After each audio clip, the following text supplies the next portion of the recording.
నమస్తే. తెలుగు నవలా శ్రోతలకు లక్ష్మి కథల ప్రపంచానికి స్వాగతం. గోగినేని మణిగారు రచించిన ప్రేమ కథ అనే కథను వినేద్దామండి. ఏమిటి అంటూ నీలమ్మ కళ్ళు పెద్దవి చేసి చూస్తూ ఆశ్చర్యపోయింది. అది చల్లని సాయంకాలమే అయినా మిట్ట మధ్యాహ్నపు టెండ ఆవిడ మొహం పైకి వచ్చింది. కందగడ్డలా ఎర్రబారిన మొహంతో నిజమేనా అంది మళ్ళీ. గంగిగోవున ఎదురుగా నిలబడిన శాంతమ్మ తప్పు చేసిన దానిలా తల వంచుకుని అవునన్నట్టు తల ఊపుతూ నిస్సహాయంగా నిట్టూర్చింది కూడా. ఆవిడే పెళ్ళికూతురు తల్లి. నీలమ్మ విసురుగా మాటలు తూటాలు వదిలింది. నా కొడుకు మీ అమ్మాయినే చేసుకుంటానని అనడమే నాకు విడ్డూరంగా అనిపించింది. ఇప్పుడేమో మీ అమ్మాయే ఈ సంబంధం వద్దని చెప్పడం ఇంకా వింతగా ఉంది. ఈమె గారి అందచందాలను మెచ్చి ఇంతకన్నా గొప్పవాడు వస్తాడని అనుకుంటుందా ఏమిటి? అంతట్లోనే ఎవరూ ఊహించని విధంగా అప్పుడే పెళ్లి చూపుల తతంగం ముగించిన అమ్మాయి లోపలి గది నుండి వాళ్ళు కూర్చున్న చోటకి వచ్చి నీలమ్మ వైపు చూస్తూ ధాటిగా చెప్పింది. రేపు మమ్మల్ని చూసిన వాళ్ళంతా కాకి ముక్కుకు దొండపండు అనే సామెత గుర్తు చేసుకుని నవ్వుకోకూడదని నేను ఈ నిర్ణయం తీసుకున్నాను. గంతకు తగ్గ బొంతలాంటి వాడు నాకు సరిపోతాడు. మీకు ఇప్పుడు అర్థమైందిగా. ఇక మీ కొడుకు ఎందుకు కోరి వచ్చాడో నేనెలా చెప్పగలను? మీరే అడిగి తెలుసుకోండి. ఆ అమ్మాయి ఆ రెండు మాటలు చెప్పేసి ఒక్క నిమిషం కూడా ఆగకుండా లోపలకు రివ్వున వెళ్ళిపోయింది. నీలమ్మ కొడుకు వైపు విసురుగా చూసి బాగానే అయ్యిందిగా, ఇక వెళ్దాం పదా అంటూ లేచి నిలబడింది. అతను తల్లితో ఒక్క నిమిషం ఉండమ్మా అంటూ ఆ అమ్మాయి వెళ్ళిపోయిన గదివైపుగా వెళ్ళి 2 నిమిషాల్లో తిరిగి వచ్చాడు. చిరునవ్వుతో ఆ అమ్మాయి పెళ్లికి అంగీకరించిందమ్మా. ఇక పెళ్ళి ఎప్పుడు ఎక్కడ లాంటి విషయాలన్నీ మీ పెద్దవాడు నిదానంగా మాట్లాడుకోవచ్చులే అన్నాడు. నీలమ్మ ఓ క్షణం కొడుకు వైపు విచిత్రంగా చూసి రుసరుసలాడుతూనే కొడుకును అనుసరించింది. ఇంటికి రాగానే అమ్మాయికి ఏం చెప్పి ఒప్పించావురా అంటూ నిలదీసింది. తల్లి కోపం చూసి విశ్వం నవ్వేశాడు. గంతకు తగ్గ బొంతలా మారడానికి నేను నా రూపురేఖల్ని ఎలా మార్చుకోవాలా చెప్పమని ఆ అమ్మాయినే సలహా అడిగాను. నా వైపు ఆశ్చర్యంగా చూసి నేనేదో ఉద్యోగం చేసి బాగా సంపాదిస్తున్నానని అనుకుంటున్నారేమో. నాది చాలా చిన్న ఉద్యోగమని, అది కూడా పెళ్లి తర్వాత మానేస్తానని చెప్పింది. నేను నాకేం అభ్యంతరం లేదన్నాను. ఉద్యోగం చేయడం మానడం అనేది పూర్తిగా తన ఇష్టమేనని చెప్పేశాను. అప్పుడు అమ్మాయి సరేనంది. అసలు అమ్మాయి అంటే అంత మోజు ఎందుకు వచ్చిందో అది చెప్పు అంటూ మళ్ళీ రెట్టించింది నీలమ్మ. ప్రేమ అంతే అనేసి ఊరుకున్నాడు. ఆవిడకు చిర్రెత్తుకొచ్చినా తనేం చేసేది లేక మిన్నకుండిపోయింది. అవతల పెళ్లికూతురు కాదంబరి తల్లిదండ్రులకు కూతురి పెళ్లి విషయమై వింతగానే ఉంది. మీ అమ్మాయిని చూడడానికి వస్తున్నాము అని మధ్యాహ్నం కబురు పంపి సాయంకాలం వచ్చారు తల్లి కొడుకు. వాళ్ళు తమకి 2 వీధుల అవతల ఉంటున్న వాళ్లేనని వీళ్ళకి అప్పుడే తెలిసింది. తాము పిల్లకి కట్న కానుకలంటూ ఏమీ ఇవ్వలేరు. పిల్ల రూపురేఖలు చాలా సాదాసీదాగా ఉంటాయి. చదువు సంధ్యలు ఎన్నదగినవి కావు. ఏదో షాప్లో పనిచేస్తుంది. పెళ్లి కావడం కష్టమేనని అభిప్రాయంతో ఉన్న పిల్ల తల్లిదండ్రులకు ఇలా ఎదురు సంబంధం వెతుక్కుంటూ రావడం విడ్డూరమే అనిపించింది. వయసు మళ్ళిన వాడెవడో అయి ఉంటాడు. పిల్లని చూడడానికి వచ్చినప్పుడు కట్నం ఇవ్వలేమని తన స్థితిగతులు తెలుసుకుని వాళ్లే వెనక్కి వెళ్ళిపోతారని వాళ్ళు ఊహించారు. అయితే వాళ్ళ అంచనాలకి భిన్నంగా అబ్బాయి చిన్నవాడు, అందంగా ఉన్నాడు. మరి ఉద్యోగము ఉందని తెలిసి మరీ ఆశ్చర్యపోయారు. పెళ్లి జరిగిపోయింది. విశ్వం సరదాగా హుషారుగా ఉన్నాడు పెళ్లిలో. కానీ నీలమ్మ పెళ్లి కూతురు కాదంబరి మాత్రం ఆ పెళ్లికి కారణం తెలియకనేమో ముభావంగా ఉండిపోయారు. విశ్వం వాళ్ల ఉదాసీనతను గుర్తించాడు. కానీ తను చేయగలిగిందేమీ లేదన్నట్లు మౌనంగానే ఉండిపోయాడు. కాదంబరి అత్తవారింటికి కాపరానికి వచ్చేసింది. పనులన్నీ సక్రమంగా నిర్వర్తించడం చూసి నీలమ్మ కొంత సంతృప్తి పడింది. తనకి ఆరోగ్యం సరిగా లేనందువలనే ఇలాంటి పనిమంతురాలైన అమ్మాయి అయితే బాగుంటుందని కొడుకు అనుకున్నాడేమోనని, పెళ్లికి కారణం అదే అయి ఉంటుందని ఊహించింది. అయితే అది నిజం కాదని ఆమెకు తొందరలోనే తెలిసి వచ్చింది.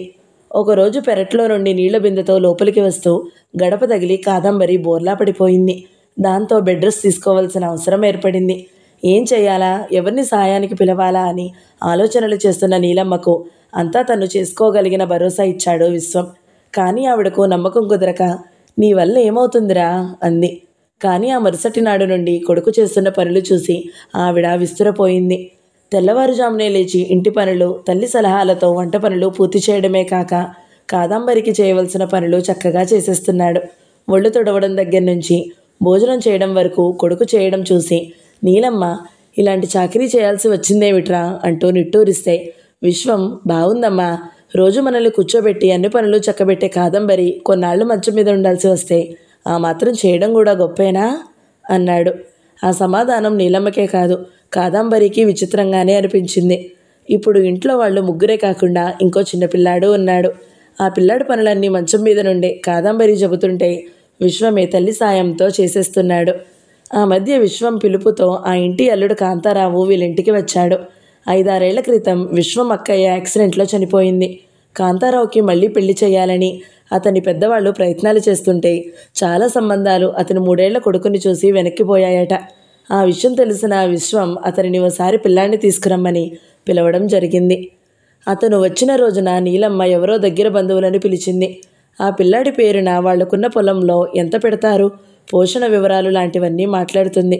కాదంబరి వాళ్ళ దగ్గరికి వచ్చి ముడుచుకుపోయి కూర్చున్న చిన్నపిల్లాన్ని తీసుకుని లోపలికి వెళ్ళిపోయింది. నీలమ్మ కాదంబరితో ఏ విషయమూ తేలకుండానే ఇంట్లోకి తీసుకెళ్తున్నావెందుకు అని నిలదీసింది. వీడికి వయసులో కావాల్సింది అమ్మ లాలన మాత్రమే, అది నేను ఇవ్వగలను. ఇక ఆస్తిపాస్తుల వ్యవహారం మీ పెద్దవాళ్ళు చూసుకోండి, దానితో నాకేం సంబంధం లేదు. పిల్లాడు పెద్దయ్యాక స్వతంత్రంగా బ్రతకగలిగేలా చదువు సంధ్యాల బాధ్యత చూసుకుంటే సరిపోతుంది అని కాదంబరి చెప్పేసింది. కాంతారావు వెంటనే లేచి నిలబడి, నా పిల్లాడికో బంధం ఏర్పడింది, వాడి గురించి నాకిక దిగులలేదు. ఇక పొలం ఎంత ఏమిటి అనే విషయాలు పెద్దలు ఎలాగంటే అలాగ చేస్తాను, కాదనేదేం లేదు అంటూ వెళ్ళిపోయాడు. అలా వాడి పెంపకం కాదంబరి చేతుల్లోకి వచ్చేసింది. ఆ రోజు గదిలో కూర్చున్న తల్లి దగ్గరకు వచ్చి విశ్వం హుషారుగా చెప్పాడు. అమ్మా, రోజులాగే బుజ్జిని అత్త దగ్గర కూర్చో, నిద్ర వస్తే పక్కనే పడుకో అని చెబుతుంటే వాడు ఏమన్నాడో తెలుసా? అత్త కాదు అమ్మా అన్నాడు. నీలమ్మ కొడుకు వైపు అవునా అంటూ ఆశ్చర్యంగా చూసింది. ఆ తరువాత మెల్లగా అంది, రక్త సంబంధం ఉన్న నాకంటే ఏ బంధం లేకపోయినా కాదంబరి వాడిని అమ్మలాగే ఆదరంగా చూస్తుంది. నాకేదో ఆశ్చర్యంగా ఆనందంగా ఉంది. విశ్వం చిరునవ్వుతో, నేనెందుకే బావని పిల్లాన్ని తీసుకురమ్మని పిలిచాను, ఇలాగే జరుగుతుందని నేను ఊహించాలే అన్నాడు. నువ్వు ముందే అలా ఎందుకు అనుకున్నావురా అంటూ నే కొడుకు వైపు నిశ్చితంగా చూసి, ప్రేమ అని చెప్పి ఊరుకుంటావు గాని ఏదో కథ ఉంది అనిపిస్తుంది, అది చెప్పు అంది మళ్ళీ. కొడుకు చేయి పట్టుకుని లాగి తన పక్కన కూర్చోబెట్టుకుని చెప్పు అంది. సరే చెబుతాలే అంటూ విశ్వం మొదలుపెట్టాడు. ఒకరోజు నా స్నేహితుడిని కలవడానికి వెళ్ళి తిరిగి వస్తూ ఓ పార్కులో కాసేపు విశ్రాంతిగా కూర్చుందామని ఓ సిమెంట్ బెంచీ చూసుకుని కూర్చున్నా. సరిగ్గా ఆ బెంచీకి అటువైపున 3 అమ్మాయిలు కూర్చున్నారు. ఇటువైపు నేనొక్కడినే ఖాళీగా కూర్చోవడం వలన కాబోలు వాళ్ళ మాటలన్నీ నా చెవిన పడ్డాయి. వాళ్ళ మాటల్ని బట్టి నాకు అర్థమైంది ఏమిటంటే వాళ్ళు ముగ్గురు ఒకే చోట ఉద్యోగం చేస్తున్నారు. ఆ రోజు వారానికి ఒకసారిగా వాళ్ళు ఓనర్ ఇచ్చే జీతం డబ్బుని ఆ రోజుకి సెలవును తీసుకుని మరో చోట ఇంకో మంచి ఉద్యోగానికి ఇంటర్వ్యూకి వెళ్ళాలని అనుకున్నారు. వాళ్ళు వస్తున్న దారిలో ఒక వారాన తుప్పల్లో పడి ఉన్న ఒక ఆవిడని చూశారు. మొహం నిండా రక్తచారికలతో కొన ఊపిరితో మూలుగుతున్న ఆవిడని చూసి వాళ్లకు ఏం చెయ్యాలో పాలుపోలేదు. 2 అమ్మాయిలు వాళ్ళ పని మీద వాళ్ళు వెళ్ళిపోతే ఒక అమ్మాయి మాత్రం తన వాళ్లతో రాలేనని చెప్పి ఆవిడను ఒక ఆటో అతని సాయంతో హాస్పిటల్కు తీసుకువెళ్ళి చేర్చింది. తన దగ్గరున్న డబ్బుతో మందులు కొనిచ్చి ఆమెకు మెలకు వచ్చాక నెంబర్ తెలుసుకుని వాళ్లకు కబురు చేస్తామని హాస్పిటల్ వాళ్ళు తెలియజేశాక వచ్చేసి అక్కడ కూర్చుంది. చేతిలో ఉన్నదంతా ఖర్చు చేసి వాళ్ళ దగ్గర నుండి వసూలు చేసుకోకుండా వచ్చేశావు, ఈ వారం అంతా ఎలా అని ఓ అమ్మాయి అడిగితే, ఏదోలా జరుగుతుంది లేదు, డబ్బుదేముంది, వచ్చే వారం మళ్ళీ అందుతుందిగా. పెద్ద ఆవిడ, అందులోనూ మన ఊరి మనిషి అలా పడి ఉంటే ఎలా వదిలేసి వెళ్ళగలను అని చెప్పింది ఆ అమ్మాయి. మన ఊరు మనిషి కాకపోతే వదిలేయొచ్చా అనే ప్రశ్న వచ్చింది. అప్పుడు మన రాష్ట్రానికి చెందిన వారేగా అనుకుంటా అంది జవాబుగా. మన రాష్ట్రానికి కాకుండా ఏ ఉత్తరాది వాళ్ళు అయితే పట్టించుకోనక్కర్లేదంటావా అనే ప్రశ్న మళ్ళీ వచ్చింది. అప్పుడు మన దేశస్తురాలే కదా అనుకుంటా అంది. ఏ విదేశస్తులు అయితేనో అని అడిగితే అప్పుడు కూడా ఎవరిదైనా ప్రాణమేగా, మనుషులేమేగా అనుకుంటా. అలా అంటూనే నవ్వుతూ వాళ్ళకి జవాబు చెప్పి లేచి నిలబడిందా అమ్మాయి. నేనప్పుడు తల తిప్పి చూశాను. ఒకే ఒక సెకండ్ సేపు చూసినా చాలా సాదాసీదాగా అనిపించే అమ్మాయిలో అపూర్వమైన అందం ఏదో నాకు కనిపించింది. ఆ అమ్మాయి మాటల్లో వెల్లివిరిసిన ప్రేమతత్వం, మానవత్వం వలన కాబోలు వాళ్ళు వెళ్ళిపోయిన కాసేపటికే హాస్పిటల్ నుండి నాకు ఫోన్ వచ్చింది. మీ అమ్మగారు ఎక్కడికో వెళ్తుంటే దొంగలెవరో మెడలోని గొలుసు కోసం గాయపరిచి రోడ్డువారు తుప్పల్లోకి లాక్కెళ్ళి పడేసిపోయారు. ఎవరో అమ్మాయి చూసి ఇక్కడ చేర్పించింది, ఇప్పుడే ఆమెకు మెలకు వచ్చింది అని చెప్పారు. పార్కులో ఆ అమ్మాయిలు మాట్లాడుకున్నది నీ గురించేనని నాకు అర్థమయ్యిందప్పుడు. ఎదురు తిరగడం వలనే అలాంటి అనర్థం జరిగిందని నువ్వు చెప్పావు. తర్వాత జరిగింది నీకు తెలిసిందేగా అమ్మా. కొన్నాళ్ల తర్వాత మనకి దగ్గరలోనే ఒక వీధిలో అమ్మాయి కనిపించేసరికి వెంబడించి అడ్రస్ తెలుసుకున్నాను. నీ మొహం నిండా రక్తపు మరకలు ఉండడం వలన నిన్ను చూసినప్పుడు కాదాంబరి గుర్తుపట్టలేదేమో అంటూ ముగించాడు విశ్వం. గుమ్మం దగ్గర నుంచి ఎవరో కదిలి వెళ్ళినట్లు అనిపించింది.